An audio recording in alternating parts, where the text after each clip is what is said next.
for the live broadcast. Um, and then we're gonna go to YouTube. Um, just verify that this is working. Um, oh my god, no, stop it. No. My phone is broken, so now I have to go over here. Um, rats. Alright. And then what software connected? Um, Let me ask my friends.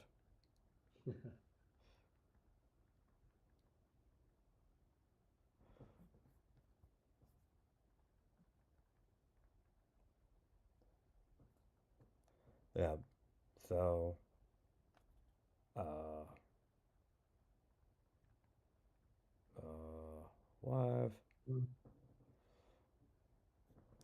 Alright, so, I'm sorry for all the, uh, audio, issues, ma'am.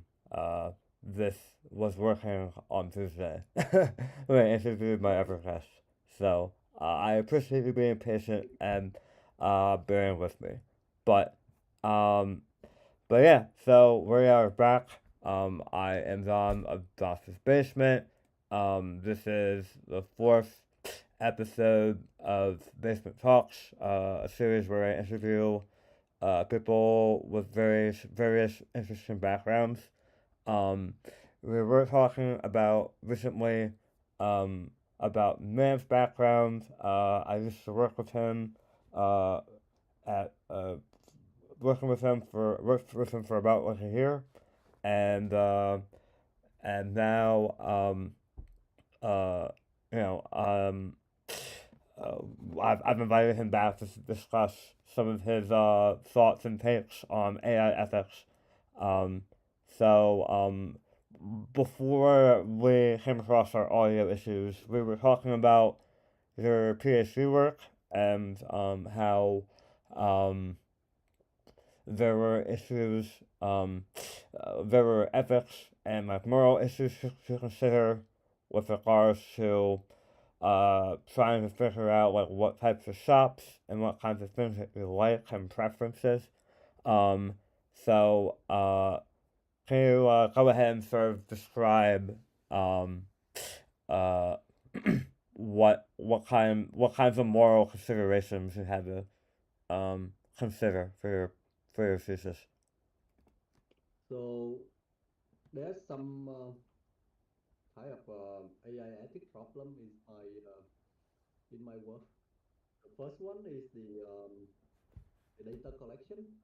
Mm-hmm. So anything in the social network is kind of sensitive data, Yeah. and I always collected um, the public data that user allow the whole audience of the whole system, the whole platform to view.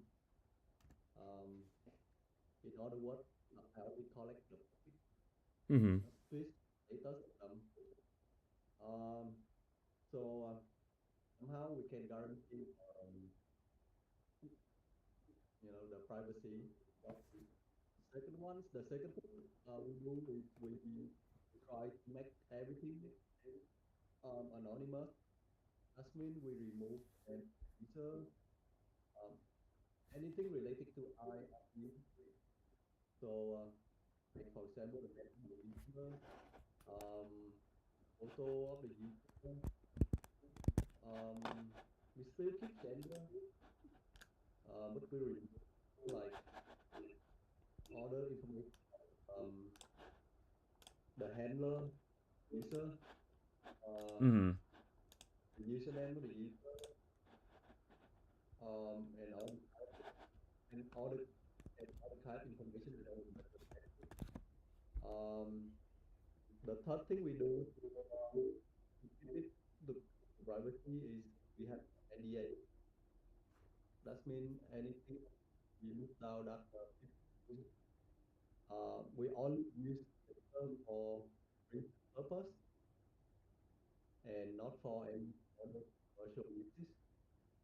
Mm-hmm. and rarely the term can be furnished. Mm-hmm. So we try to own the AI as much as possible. Yeah. So it sounds like you have a lot of conflicting issues with regards to like uh with regards to the amount of data, the amount of personal data that you're sort of gathering from users across the spectrum. You're having issues with a whole lot of different things. Now, I'm wondering, this will be a very good segue into some of the problems I feel like a lot of people in culture are talking about when it comes to AI. Um, and one of them, uh, I think the big thing now is now we have these LLMs. And when you were working with on your project, LLMs weren't really a thing, right? Like that, you didn't really were you knowledgeable about the development of LLMs during your PhD research, or was that mostly like mostly non-existent? No, at this time, neural network LLM is kind of I mean, at when I started my PhD thesis, there's a landscape landmark paper about using convolutional neural network Mm. to detect objects. Yeah, this is the starting point of the network area nowadays. Oh, okay.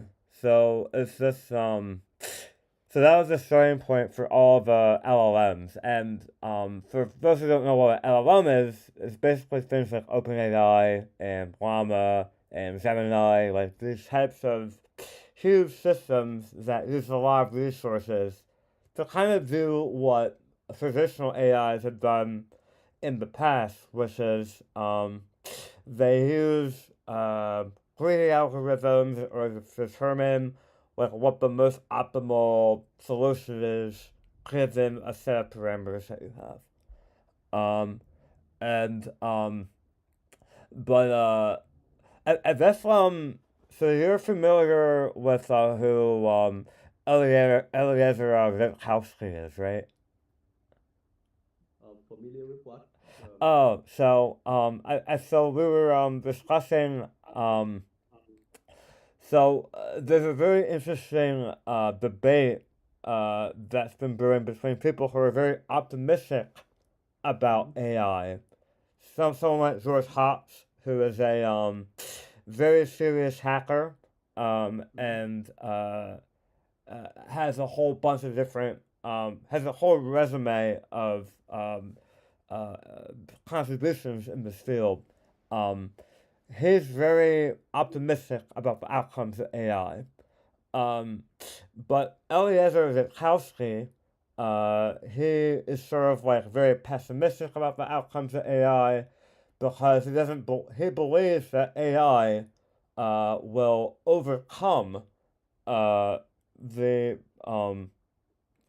AI will overcome will basically learn how to do things very quickly and act like and not only gain the knowledge of humans, but be able to create what he calls diamond nanobots.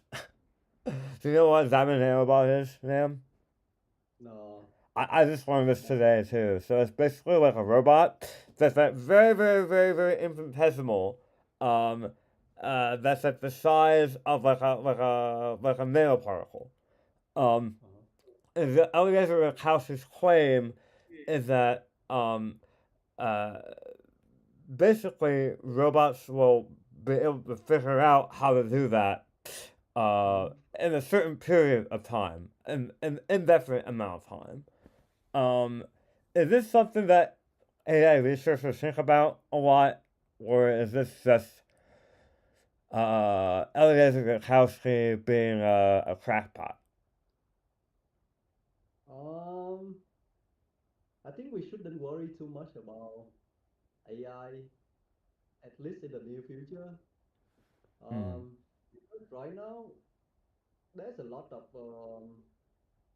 kind of unanswered question in AI, and we still need to invest a lot of time to understand how neural networks work. Yeah.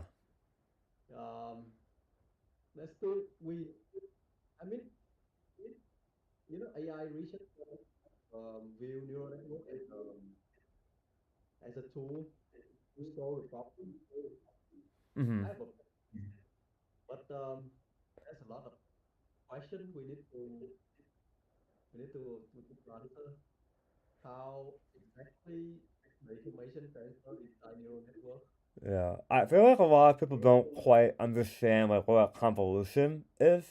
Or maybe they do, but like how a convolution can be manipulated, I feel like it's still like an area of research that people are still trying to. Like, I'm sure you're familiar with like a fast Fourier transform, right? That's sort of like the everyone's favorite use for convolution, but it took like a really long time to get to the fast Fourier transform. From like basically taking every signal and multiplying it, down the line. Uh, Hmm. so I feel like even today, people are still trying to figure out like ways to optimize that. Yeah. Um, but I'm sort of like a I'm sort of like a novice when it comes to a lot of this AI stuff. I'm just sort of interested in it, but like um, so do people in AI do you ever discuss like um like AI alignment problems and like because I know that AI alignment is essentially like it's basically if something's AI aligns, it does the tasks that the AI was set out to do and nothing further. Um and I'm wondering in your research and like in your experience if AI alignment was ever an issue for you. Um, to be honest, it's a hard question. Yeah. AI alignment is I think it's still a new area in AI. Similar to AI ethics and AI safety. They because AI moving too fast right now, Mhm. people need to and then try to answer something about AI safety, AI ethics, and then AI alignment. Yeah, actually, someone in the chat is saying that some of my teachers are saying that AI will replace programmers. Um, and this is sort of like common a common thing where you have like Devin, right? Devin's like the latest AI engineer, uh, who right? Like, Zevin is sent to do AI, write AI code, and submit AI PRs. Um, and I have some feelings about it, but I want to hear what you have to say about that first. Um, I think recently we saw a news about a company. They claim that they create a first AI coder, AI programmer. right. However, it turned out it's a fake news. This guy just tried to get money from investors. So I believe at least in 5 years, you don't need to worry about AI can replace programmers. Honestly, Um, like in my opinion, like with AI and like replacing programmers, I think the biggest um uh this seems like a pretty measured take, what I'm about to say, and essentially it kind of boils down to like AI knows how to debug code pretty like okay at this point. Um, I mean, in certain contexts, I can probably debug programs better than AI, but I mean, there will come a point where, in many cases, though, the AI already knows the debug code better than me. Now, what it can't really do is that it may be able to find the most optimal way to write something, but that's not necessarily the best code, right? The best code is the code that is not only optimal and efficient, but it's also code that other engineers can use and can write upon and can extend to. So I see a problem arising where uh, people use AI as a Devin to create a whole lot of code, but like that code may or may not be very maintainable, um, because the AI may not follow all of the prescriptions of that code base. That um, I mean, I know we have things like GitHub Copilot, and like people say that that's pretty okay. Um, but there's still this hesitation that to use something like that because you don't know the effects on your code base that's going to have. Like, what if an AI went in and wrote millions of lines of code where the styles are not related to one another, right? Like in some parts of the code, it's using object-oriented stuff. In other parts of the code, it might be make more sense to be object-oriented. It will just put all the functions, all the operations in one big function, right? Um, so I might be able to figure it out, but I'm not sure. I'm still skeptical of the idea that uh, I feel skeptical of the idea that AI or something like Devin is going to replace programmers. I just don't really see it at the moment. I don't think we can see it at the moment, and I think it's a recursive problem. If AI replace humans in in programming, Mm. so when we have a new programming language come out, so who will be the person generate data for AI? Yeah. So AI generate the data for AI, or it's kind of a loop. So we still need human to do programming. Yeah, it is funny how that works. So I mean, AI right now is like assistant for people to write code efficiently Mm-hmm. or effectively. But to replace, um, I don't think so. I'm still believe in human. Yeah, I think in, so in the Eliezer Witkowski and Source Hotz debate, one of the things that they go over is one of the hypotheticals that's posed is Hotz believes that if you uh, if you have humans versus the AI, like just humans with no AI assistance at all, like the humans are probably always going to lose to the AI in chess. But if you have um, humans armed with AI, they have a pretty good chance at beating the AI. Uh, Mhm. but like Zukowski believes that that's not enough because the AI can is able to figure out will figure out in some n amount of time that I'm gonna unlock the secret to critical thinking and I'm going to betray uh um I'm going to betray the owners that made me. Um, so um, I just thought that paradigm was kind of interesting because like chess is not is sort of like it's like an isolated example of like a bigger world problem. But at the same time, like I'm not really sure if like the chess paradigm is the best way to describe real world problems because it's so like isolated. You know what I mean? Like Mhm. um so I mean, do people still talk about chess a lot in like AI research? Like, do they refer? Are there a lot of white papers that still refer to chess AI from long ago, and has chess been how foundational is the game of chess to the field of AI? Is what I'm asking. Um, I mean, chess right now is kind of a playground for a new algorithm.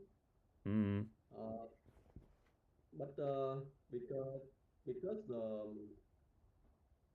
kind of the search space of chess is kind of limited. So AI right now they try to use.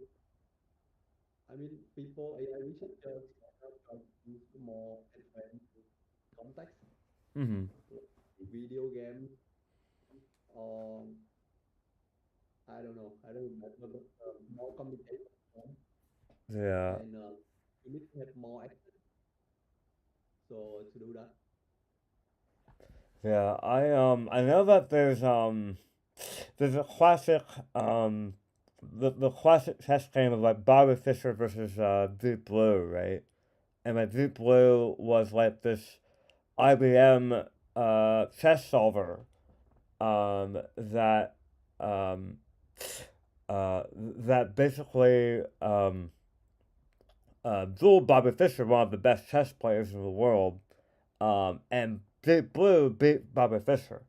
And that was, but this is back in the '80s, so I don't think that thing was an AI, was an AI based, um, like uh, product, but it is really interesting to see the development of AI throughout the years. Kind of starting from this primitive, you know, like this primitive game of chess with n number of moves to now we have all sorts of possibilities in the real world. Um, but but what do you think of things of like AI music and AI art? Is this something that that concerns you as an AI researcher that AI art will replace artists? Because I know in the artist community, people are really concerned that oh, I might not be able to uh really be able to pursue my passions because AI can probably do it better than I can. um, how can we say? I think it depends on what you define art. What the Mm. art is, what the art. If art is a combination of how can we say human emotion and the way of thought, it's a different story. Yeah. That's when AI couldn't replace. However, if you think art as a final product, like an image Mm-hmm. or painting, so that's already different. So AI this can completely replace any generated painting. Mm. That's really interesting because if you go back through art history, you can Uh, realize that a lot of art was just reflective of the times. Like when you think of like modern art, for example, are you familiar with the concept of modern art, ma'am? not really. Okay. So a little bit of tangent here. Modern art was kind of so we have impressionist art and Renaissance art that was mainly made in Europe. Um, that it was basically the foundation of what a beautiful image is, right? Um, and a lot of these types of art were sort of reflective, were less reflective of the time. It was reflective of the time, but it was more of a way to say, hey, uh, this piece of those pieces of art, people will consider those to be very scenic and pretty. So a lot of impressionist art has art of very nice landscapes, but the landscapes are very blurry, right? But modern art, um, modern art kind of put that on its head, where it said, "Hey, we're not going to draw pretty pictures anymore. We're going to we're basically just going to put a bunch of paint on the canvas and call it art." Or like, "Oh, uh, we're going to bend the bicycle wheel and put it on top of someone's head and then call it art," right? Um, and that was more.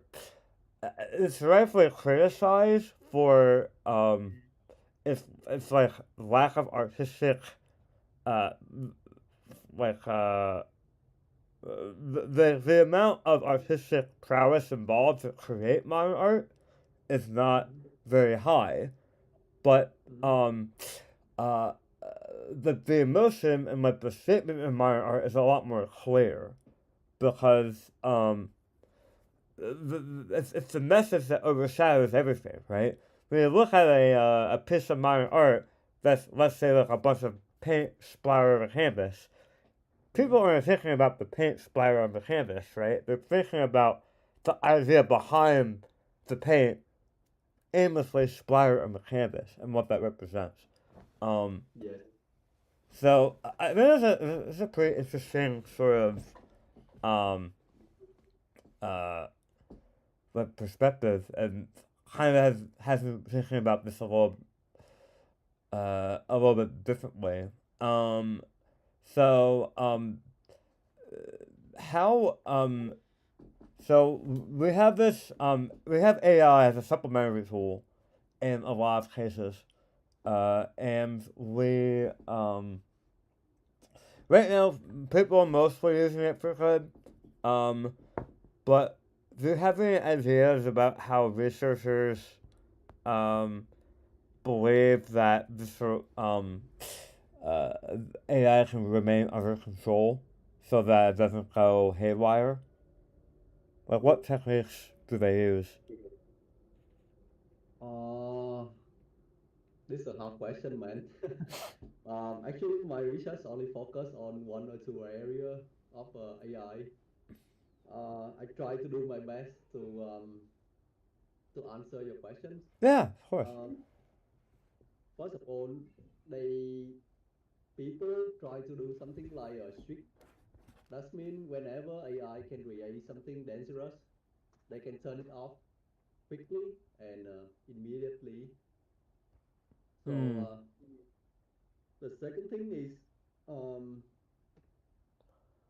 right now they try to come up with some AI model that can be that emphasize more on the explainability of the AI model, Hmm. because without any explainability, AIs only return the final output is not good. It's not good the model for us because we don't understand what happened inside. So explainability of AI model can increase the trust between human and the AI models. Hmm. So there's one more thing. The last thing they the third thing they try to do is they try to control the input um, into the training of AI model. For example, they try to eliminate some. For example, they, in LLM model, Hmm. large language model, they try to eliminate some documents, um, documents related to races, Hmm. Yeah. racism, uh, some hatred document as well. So somehow they can control the output based on the input. So this is the three, I think the three directions that they are doing right now to make AI safe and controllable for human.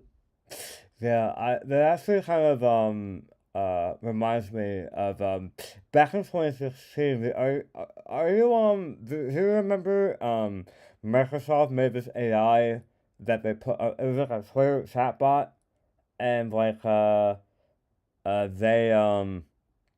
they kind of released it to the public, and like over a day it became like it started saying like more like more and more and more racist things to people, and then like Microsoft just cut off the service like after a day. Do you remember this? Yeah, I still remember. Can you They try to describe? compete with Siri, but it's not a good product. Yeah. So can you like uh help us like break down like what exactly happened there and like why it kind of did that? Uh, Actually, I don't know, man. Uh huh. Um, this is a products, and then they don't release any kind of white paper, so we can understand the architecture of the models, how Mhm. they train the model, how they what is the input for the model as well. Mhm. So and how they test it. So everything is a black box. We Yeah. only know the final response of the AI chatbot. It's very hard to reverse the whole process. So this is an interesting question. Um, so I've learned the other day that Llama is actually open source, and I think it's the first LLM that's becoming open source. Are you a proponent of open source AIs, or most? Is there a debate whether we should amongst AI researchers whether we should open source or closed source AIs? Or do most AI researchers believe that open sourcing AIs is probably for the benefit of humanity? Um, I need to confirm a little bit. Llamas only release the weight of the model only. They Hmm. don't release the source code. So the only um, the only large language model that open even both source code and the pre-trained the weight of the model is from I think uh, there's a company named Databricks or something. Daybreak, yeah, I've heard of them. The parent company of Databricks. This is the only large language model that is fully open source. Oh, wow. So any model like Mistral, Llama, or I mean Google also released the code, but I mean release the weight. They only release the weight of the model only. Hmm. They don't release the code. So this is the first thing I want to clarify with you. The second thing is I believe open source LM, both source code, architecture, and ways is very useful um, for the advance of AI and ML in the future Hmm. because we are standing on the shower of giants. So if we if we need to redo reinvent the wheels again, it takes a lot of time and resources Yeah. for us to do everything from from zero. If you follow the large language model community, you see that when Facebook or Meta company they release Llama 2, um, there's a lot of follow up works to improve Llama 2, like um, Alpaca from uh, from UC Berkeley, they improved a Hmm. lot. Um, and other thing like some technique like quanti quant I don't remember exactly, but they try to chop Hmm. down the model into some smaller part so that it can load to your memory better. Um, in other words, you know, even if Llama 2 is not fully open, they only release a wage. Well, yeah, they This only release the waste because all the parameters. That's how they make their money, right? Like their whole business is predicated on not knowing what all the inputs are and then not revealing that. Um, right? Yeah.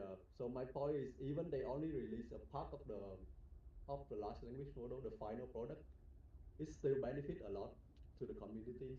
Hmm. But Do if they release more, the more benefit can come to us. Do you think that there's any benefit? um, to making your own models that are independent from LLMs. Like, let's say I want to make my own model that recognizes different kinds of cats. But it's like my own language model, not um my own convolutional neural network, my own way of classifying these images, right? Do you think there's still applications that would still be useful for researchers, or are all researchers they just care about LLMs now and making their own model is just kind of like a thing of the past? Um, what do you mean by making your own LLM model? That Yeah, mean I you suppose I should clarify.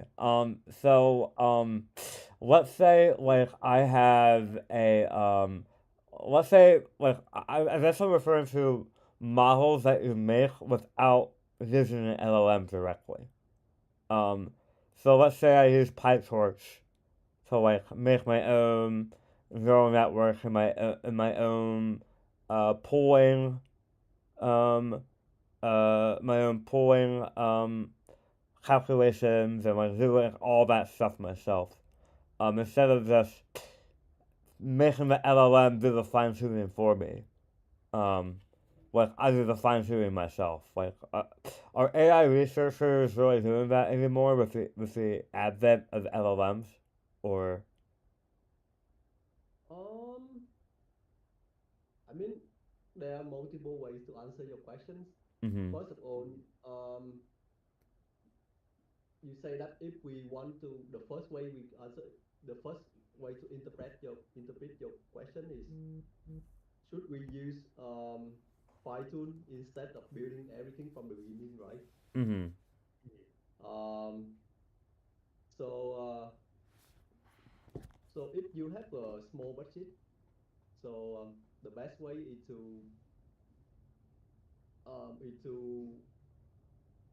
do fine tune to do fine tuning. Mm-hmm. It means when fine tuning can adapt the existing large language model to a specific domain better and help you increase your performance. Um, so the second way to interpret your question is, right now large language model using transformer architecture under the hood. Mm. Should we replace transformer architecture by another architecture? The answer is yes, because um, transformer is very powerful. It's widely adopted to nearly every LM model right now. However, there are a ton of limitation, and Mm-hmm. right now there's some effort in AI community to replace transformer by some other architecture. And I think, if I remember correctly, the closest effort is they're using MAMBA Mamba. architecture. Okay. So this is the closest effort, and this is the most novelty architecture, the most promising architecture that Yeah. can be can be used to replace transformer. So the third way to interpret your question is, um, they have, for example, I want to reuse transformer. Mm-hmm. Should I program another large language model based on transformer and then do the training everything by myself again Right. one more time? Um, I don't think so. Really. Uh, Even OpenAI, they spend around 30 million for training their ChatGPT. So Mm. if you are a millionaire, you know, you don't care about money, you can throw around 30 million, so that's okay. But for most of us, even uh, some some startups, that they try to build a new LM model. Mm-hmm. they also try to do fine tuning. Right. So we don't need to reinventing the wheel. So Right, but is there like ethical concerns about like using Transformer versus using Mamba? Because like one is better than the other, right? If like Mamba is more reliable at producing models, I'm sure there's like a contingent of the AI community that's like, oh, let's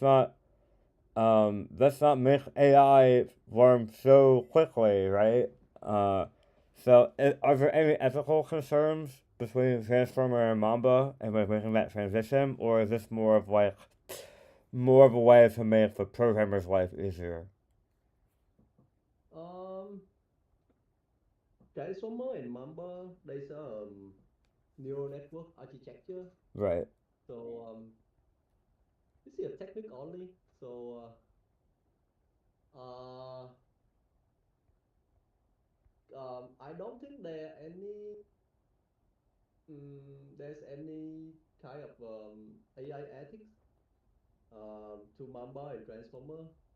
Hmm. Um, this the AI ethics come from the final output and how can we use the input. The first one, how can we use the input? Do we have some allow? Do we have any permission to use this kind of document for train our AI? And for example, we could use some book written by authors as a training data, right? Hmm. If they still have if if the book is still protected by the copyright. And then the second thing is the output. Should AI al- is AI allowed to um, to say something like this, like that? Yeah. So they will AI researcher will try to modify the architecture to guarantee the output and have some constraint about the input. So I don't think just like computer and Yeah. computer is there's no harm about computer, right? But the way people using computer Well, is Eliezer something. Rakowski believes that computers are gonna find out how to make diamond nanobots. So watch out. So yeah, this is the way we use computer, not computer alone. But I guess so um one very interesting sort of concept that I think comes up in a lot of like these AI safety debates is um uh like this discussion about timing and this discussion about I guess eventually if you fast forward 10,000 years, robots will probably um uh exceed the intelligence of humans. But doesn't matter if that happens in 100 years or 10,000 years or a million years. Um, and is that something? Based on other questions I've asked you, it seems like you're not entirely concerned about um, AI sort of figuring out the answer to consciousness based on all the obstacles it has. But is like this conversation about timing and trying to decelerate the the progress in AI. Like, do you have colleagues who advocate for the deceleration of the advancement of AI because of this worry that like someday robots are gonna um figure out the answer to consciousness and totally screw us over. Um, Um, to be in my opinion, I think we should push everything to the new limit, to the new really? level. Okay. So right now we don't know what AI can do, right? We Mm-hmm. need to push it to another level to see what AI can do. what the problem AI can bring to us. So after that, we can think about how can we um, how we can control. slow it down. Yeah, Pull the lever all the way up, and then realize after robots have figured out how to destroy us all, then we figure out how to alleviate it. this is a this is one scenario. And, but let's see, man. Well, actually, even though George Hotz is very rosy on AI, I think he is scared of like what AI can do. What he was saying that it's better to have things open source because then everyone has the tools versus only like a certain number of people having the tools and like restricting AI. Um, and I guess like I'm just wondering like have you seen white papers of people using AI for uh to influence the world in like a poor light and like trying to drive uh using AI for negative purposes versus using AI for positive intentions, right? So do you find any papers that explore that the negative sides of AI, or is most of it is most of the research very progressive in that like most of the papers are talking about like advancements in AI and how we can make it faster and stuff. Um, I haven't seen any paper about the negative of AI. Really? So, I think right now people, as I told you, people try to push AI to another level first. Hmm. Uh, However, if you're on YouTube nowadays, there's a lot of AI generated content or Yes. videos. Like I have seen some people kind of using AI to generate Jesus image Yep. and then reading some kind of Jesus messages. Um, they are very popular, but What kinds of messages? they use ChatGPT to generate Jesus message, Oh, thesis. and Yes. using they generate Jesus image to read this kind of Jesus video to read this kind of script. So I don't know is it a good or bad, but a lot of people like this kind of content. Yeah. So I don't know it's good or bad, but Yeah, I don't know whether that kind of content is good or bad is like the responsibility of the AI researcher. Maybe it is. Um, but that was kind of the biggest thing I asked you is like, are you worried that like the Russian government or like the Iranian government or like um, let's just say like governments that are adversarial to the West or whatever. Does it ever cross your mind that like, oh, the Russians will create a bunch of propaganda content by using AI, and like people don't um can't really tell the difference, or do you think that? Uh, or do you think that if something like an AI generated video is very easy to tell? um, I think I think they are using it now right now, right? I think so, yeah. Um, they're using it day by day, so um, so people, every country in right now need to have something like some experts or some technology to prevent it. Mm-hmm. So because if for example, if USA prevent some people using AI, right?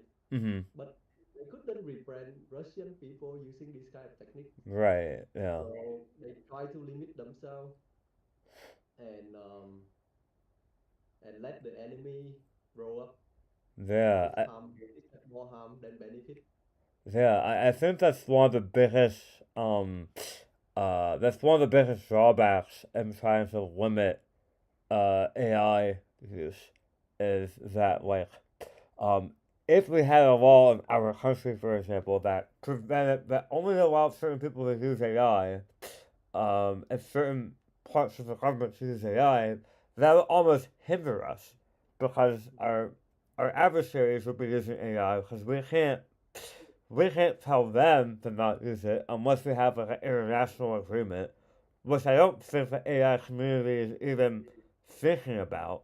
Like I don't even think like I haven't done any research on this, but like I don't think at the moment the AI community has like international treaty similar to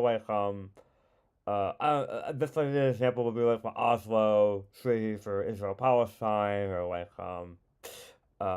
the Geneva Convention. People like to refer to a lot. Um, but you can correct me if I'm wrong, but I don't think the AI community like has such a thing. They have some concern, but they they still want to make AI smarter. Yeah. So I think um, AI ethics is more like more. We need to be more. It should be concerned more from the government Yeah. perspective. Yeah, they need to have some regulation so the researcher can focus more energy on that matter. Mm-hmm. Yeah, no, I sort of agree. And like there, I had a guest of the show who was trying to convince me that my job is going to disappear because of AI, and I was telling him that, uh, yeah, I'm pretty sure researchers are very cognizant about um the dangers of AI and like how it's a security issue and stuff. But he didn't want to believe me. He was like, yeah, whatever. Like you're gonna lose your job because of AI. I'm like, okay, fine. I'm like, just keep believing uh, that. But Recently there's some conferences um, dedicated to only AI safety and AI ethics only. mm, So what I can say is the community care more about the safety of the world of the people. So mm-hmm. more and more efforts investing on this area.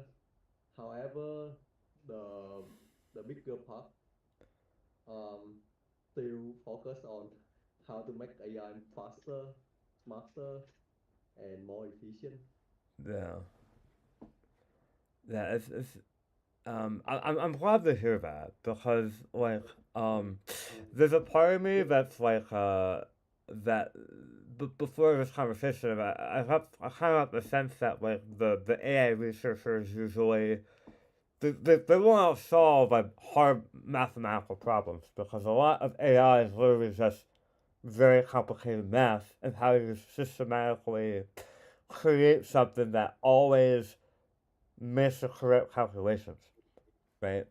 Um, and the AI researchers are rightfully concerned with that, and they don't want to be concerned about like, hey, why should I take the responsibility for you know some adversarial nation uh, taking something that I made and then using it for bad, right? Um, I mean, I'm sure a lot of people would look down upon that take, um, but it is good to hear that there are some people that there are conferences that are dedicated to this, so that people don't lose sight. Um, I know that I think it was about like a year or so ago that there was like a whole bunch of like prominent um technologists who uh, I think one of them was Elon Musk, and I think Zuckerberg might have been on this list of people, but like basically like a big list of people who are like Mhm. technologists who basically advocated to slow down the slow down the pace of AI. Um, right? Do you think that's more that was more influenced by the culture war, or do you think that debacle was more of like a it came from a place of great concern? Um, I think Mark Zuckerberg or Elon Musk, they Yeah, are a person who invest more on AI than any other people on planet. yeah. So I mean, they're billionaires, right? yeah, so we still need to focus on AI, man. We don't need to we need to improve it further. Yeah. Though degrees is can limit our yeah. Well, that's really interesting that you say that because I wasn't quite sure before this conversation like how you felt about like the advancement of AI. I was uh I guess I sort of guessed that because you were an AI researcher, you were uh an accelerationist, but I didn't know you were an accelerationist to this extent. Um, but it's interesting to see because I think a lot of people in politics spaces are very, very, very concerned about AI. But I feel like a lot of people just don't have the subject matter knowledge to really articulate like even like their what their actual concerns are because a lot of people don't know how it works. Um, is that something that you would agree with? Um, I don't. Somehow I can you uh, can Yeah, you say that you want yeah. to So increase the the improvement of AI or something? yeah, and that's like what I was sort of saying was like a lot of people who like are in public life, so like in politics, are like very very concerned about AI, and that's like what my question is. If these people want to learn more about AI and how it works, what's the best resource for them? Mm, what's the best resources for For learning people? about AI from someone who like knows nothing about math. That mean for people to learn about AI or anything. Well, for people who learn about AI who don't have um, like a really advanced mathematics background. So uh, if you want to learn AI without a lot of background, your question about the resources AI, the resources Yeah, AI like learning resources, like what um, books or websites or whatever. you can follow Andrew Ng. Andrew Ng have some courses, Mm-hmm. and I also took his courses to learn AI and ML. Mm-hmm. Some of the first courses is very very boring, Yeah. but it build a fundamental for more complicated um, aspect or technique. Yeah, I know the course that you're talking about, and I've watched some of those videos, and they're very good. Um, but is there something like are there resources that are like one step above that for like let's say like a politician comes to you and he says, I want to know how AI works, but I don't know like anything about math. Would you Mm, still recommend my guys' videos? um, I think yes, Okay, okay, because I mean this course very intuitive, yeah. so take it and then you can understand more about AI. Yeah, I actually because I feel like a lot of the difficulty with people understanding AI in the public space is that like a lot of people don't understand what the foundation is, and like AI didn't just appear out of nowhere. Like it's been built up over a series of years and years and years of research and years of understanding what neural networks are, and and there's still more work to be done. Um, Mhm. and honestly, um, we don't know where AI can go, Mhm. but there's only one way to find out what happens, and the only way to find out what happens is to just spend more time researching this stuff, right? Because Mhm. otherwise, if we say, as we were saying before, like, oh, you can't build, um, uh, you can't advance on LLMs. We've passed a new law in Congress, right? That's only going to inhibit us. Um, and a lot of that is just misunderstanding of um, uh, what AI actually does. So, but that's I do have one more question, Mhm. about have you seen any white papers or research that's been done that is able to detect AI content? Um, Test AI content. Or just Um, people who have created algorithms to detect what was AI generated and what's not? I think there's some startup they try to distinguish between documents generated by AI and documents written by people. Okay. Um, I can share the link with you later, but Okay. for now I don't remember exactly. No, that's fine. I was just interested if there was any research in this area because I feel like if They, like a government can get access to that, that can be really profitable.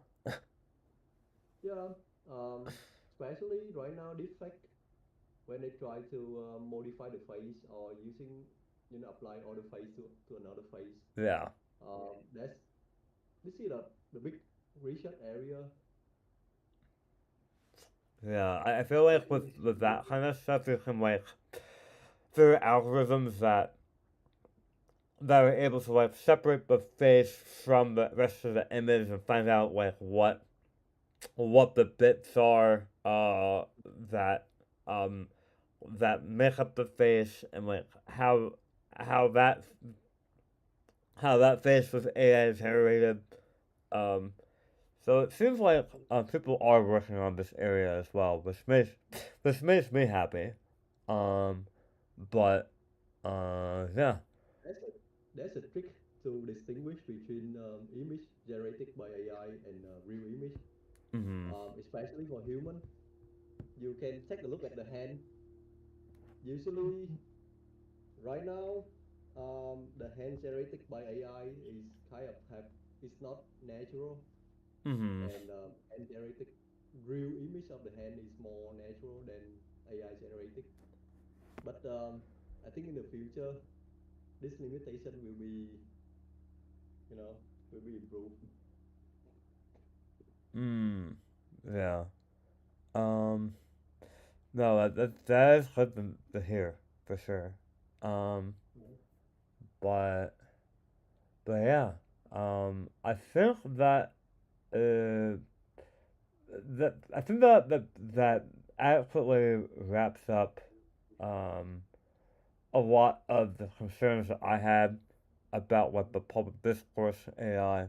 Um, I think I personally still have more to learn, but I think he's offered some really interesting perspectives. Um, because I wasn't expecting the accelerationist, full accelerationist that AI take. It's a bit bold, but I respect it. So, do you have there's one more question I wanted to ask. Um, where do you see yourself going back into research, or do you want to do uh, more work in industry first? Um, I think I prefer working in the industry. Hmm. Okay. Uh, less stressful. So more on product. we have some product oriented goal Mm-hmm. rather than chasing idea, Yeah. uh, like academia. No. No, that's I can understand that. Plus industry pays more, so a lot more. Yeah, it's a big problem of academia. Yeah. I mean, you don't come to academia because of the money. You come to academia because you love it. And if you don't love it, well, I don't really Yeah. see the point in staying there. Um, Mhm. so there was one commenter with a question, but I think we answered it. So but yeah, uh, is there anything else you want to say before we close out? Uh, I just want to say thank you Yeah, for inviting me to your podcast. yeah, no, this is a lot of fun. Uh, I feel like we've learned a lot from you, and I've learned a lot from you. So Okay. and I'll definitely take this going forward. But yeah, thank you so much, Liam, for joining me on today's basement talks. Um, I I'm planning more conversations in the future. Um, Mhm. if you have any suggestions for guests, please let me know. Uh, otherwise, I will see you later. Yeah. And Bye bye, John.